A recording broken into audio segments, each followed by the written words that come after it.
So, welcome back to my journey through my history of computing.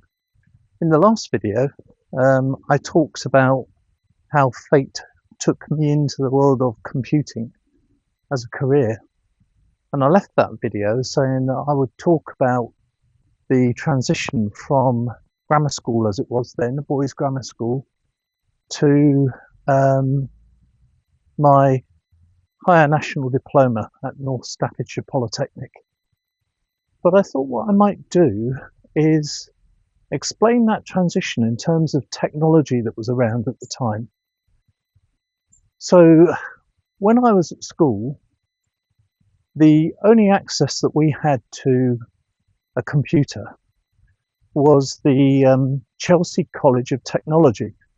Now remember, I was in Dover Grammar School, so the only way we could connect was via a device called an acoustic coupler. Now, acoustic coupler sort of translates signals from a terminal, a dumb terminal as it was, over a telephone line to a mainframe computer in Chelsea. So we had the old Bakelite phones. I'll try and put a picture of a Bakelite phone for those that don't recognise the term, a rotary dial one. You dial up a number on the telephone, and then you'd actually put the handset for the telephone into a wooden box, which was the acoustic coupler. And that sent details, or the program that you wanted to run, over that line to Chelsea College of Technology. And we had one dial-up per week to try and get our code running. Now at that time, code was written and stored on paper tapes. And these were like very thin rolls of paper tape where you typed in your program, which was written in BASIC at the time, and you then had to run your program and get your results. And you put your paper tape into a paper tape reader. So that's pretty much all that we had when we were at school. And so going to North Staffs Poly at the time seemed like a massive jump in technology, because at North Staffs Poly at the time, we were still writing code on paper tape, and putting that through paper tape readers, and I'll come on a bit more about that later on. But we also had access to punch cards.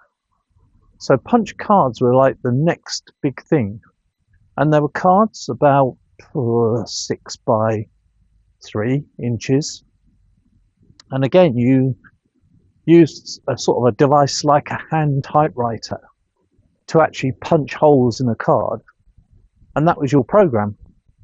So you wrote your program out on a sheet, a coding sheet, and you went and actually used the punch to put that program onto paper cards. They were a bit sort of thicker than normal paper, but you know, sort of halfway between that and a bit of cardboard really, so quite sort of rigid. And then you'd have a card pack. So when you had your card pack, you had to be really, really careful that you didn't get those cards mixed up, because obviously, you know, the order of your program is really important. So the worst thing in the world at that time was to actually drop your cards, because you've got no chance of putting them back in line unless you actually had numbered them. And generally, like even a simple program was like maybe 50, 60, 100 cards. So that was a disaster. Anyway, you put the cards into a card reader, and that went into the computer, and you ran it. And you got, if I remember correctly, for each project that we did, I think we were allowed like 2 runs a week. So you had to pretty much make sure that when your program was written, that you debugged it thoroughly before you actually went to get it run. So so those were the two things: paper tape, punch cards. Now, back in the day, when I was at North Staffordshire Poly, their computer was a PDP-11. I'll put a picture of a PDP-11 actually somewhere if I can, just to show you. But actually, when you booked your session, you had to go and book a session to run your programs. There were a few things that you had to do. So generally the computer was running, it was plugged in and it had electricity. But back in those days, what you actually needed to do was you actually had to load the operating system. And the operating system was held on paper tape. So you went and got the paper tape from where it was stored, and you put it in the paper tape reader. You had to set the accumulator, which were a set of toggle switches, to a predefined pattern in order to load the operating system. So you did that, then you put the paper tape in to the paper tape reader, and then you loaded the actual operating system. That was the first stage. So once you'd loaded the operating system, you then had to load the compiler that was going to compile your program. So guess what?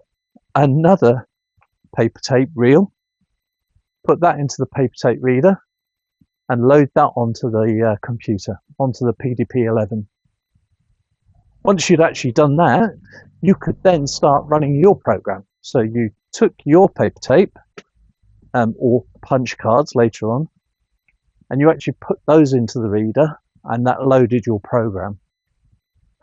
So it was quite an effort to actually even get a run on the computer. Now, for each project, we were allowed 3 runs on the PDP-11. So again, you had to make sure that you were pretty sure your program was going to at least compile on the first run through. And then by the second run, you were hoping to get it running. And then the third run was really sort of your final attempt. So if you hadn't got it running or debugged on the second run, you were in trouble. So it seems quite ancient now that we had to do all of that just to get programs to actually run. But we did. And you know, the time at all the time at North Staffordshire Poly, I was there for 2 years.